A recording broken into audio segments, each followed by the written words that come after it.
After nearly a month of frustration, the ban on food trucks in one part of downtown Denver is being lifted. The city decided to keep food trucks out of LoDo for several weeks in response to rising crime in the area. As you can guess, the ban angered food truck owners who depend on the hungry bar crowds during the weekends. And just a couple of hours ago, the city announced the ban will be lifted effective this weekend. However, there are some rules and limitations. The city initially blamed gathering crowds as the bars closed for rising crime.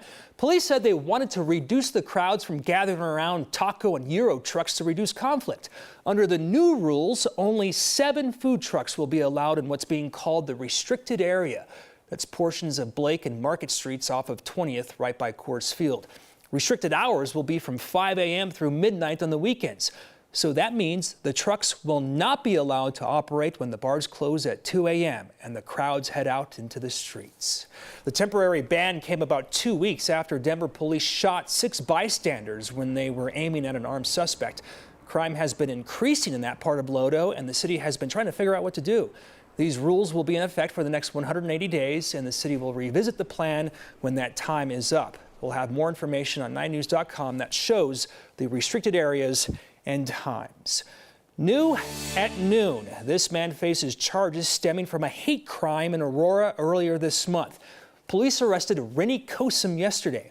This case dates back to late July. On a Saturday night at the Rocket gas station at Havana, Mississippi, police say a man confronted customers who were speaking Spanish.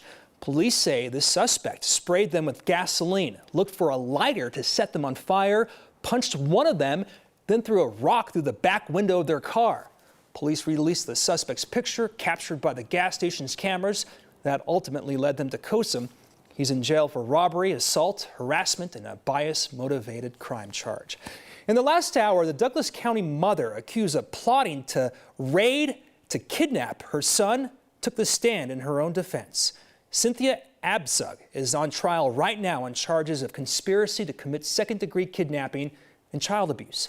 She's accused of plotting with QAnon supporters to take her son from foster care. She lost custody back in 2019. Closing arguments are expected to happen today. The case will then go to the jury. New at noon, Belinda Nisley, Mesa County's former deputy clerk, has made a deal in the case of election equipment tampering. She will plead guilty to 3 misdemeanors, including official misconduct and violation of duty, in return for testifying against the other defendants in this case. That includes Republican and former Mesa County Clerk Tina Peters and former elections manager Sandra Brown. The deal will be presented to a judge in less than half an hour. Under this deal, Nisley would get 2 years probation. If a law enforcement's job is to protect and serve, why didn't they protect and serve my friends and teachers on May 24th? I have messages for Pete Arredondo and all the law enforcement that were there that day. Turn in your badge and step down. You don't deserve to wear one. Wow. She was the youngest to call for the firing of the Valdes School District's police chief. And last night, the school board made that happen. Pete Arredondo's firing comes 3 months after a shooter killed 19 students and 2 teachers at Robb Elementary School. Arredondo wasn't at last night's meeting, saying in a statement he didn't feel safe being there. He also said in that statement the firing process was a violation of his constitutional rights and he should be reinstated with back pay and benefits. Tonight, Jeffco's Board of Education is expected to announce a list of schools it wants to close and consolidate as it deals with the decline in student enrollment. The district began considering school closures last month. The recommendation from the superintendent will be sent to all Jeffco employees, families, and community members at 5 p.m. today. The district will also post the details online. Jeffco already closed 2 elementary schools at the end of last school year. And a live look outside now at Fort Collins. We have a shot at some rain maybe later this afternoon, but that is still going to be warm outside there these days. Meteorologist Lauren Robinson is in the backyard with the first look at the forecast. Lauren.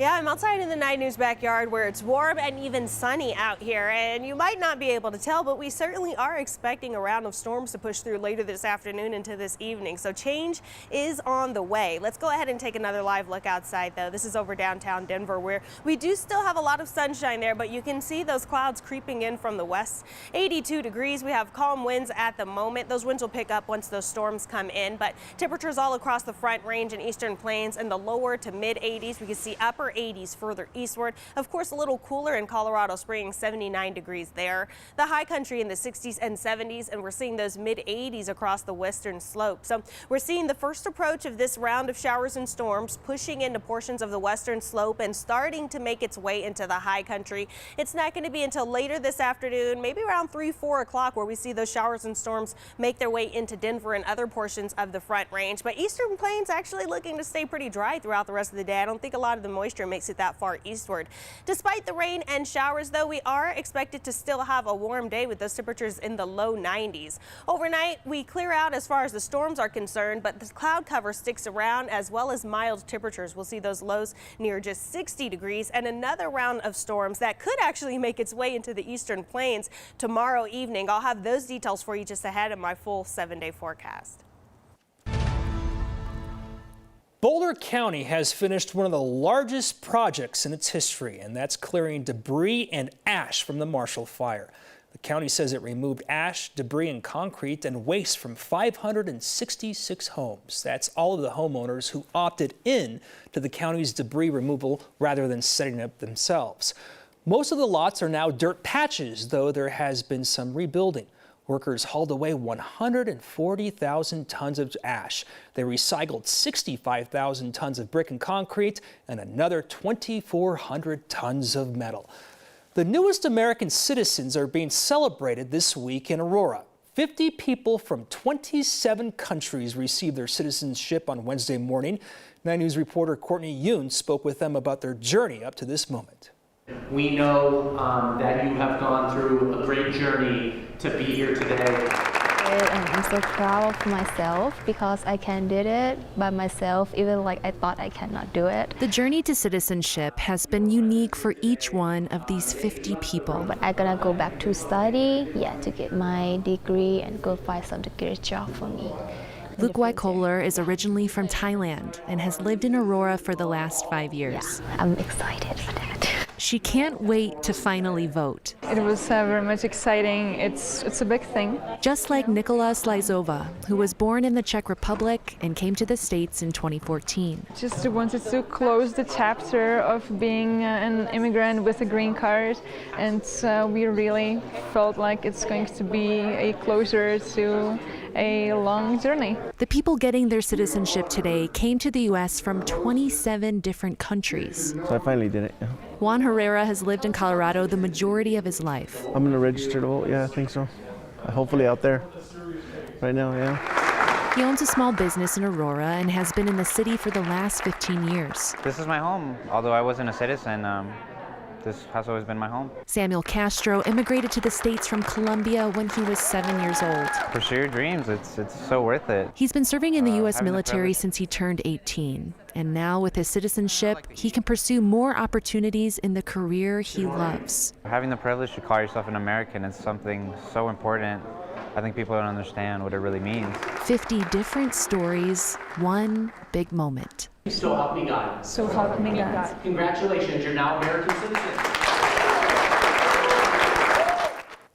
The city of Aurora has what it calls a 10-year immigration integration plan that started in 2020.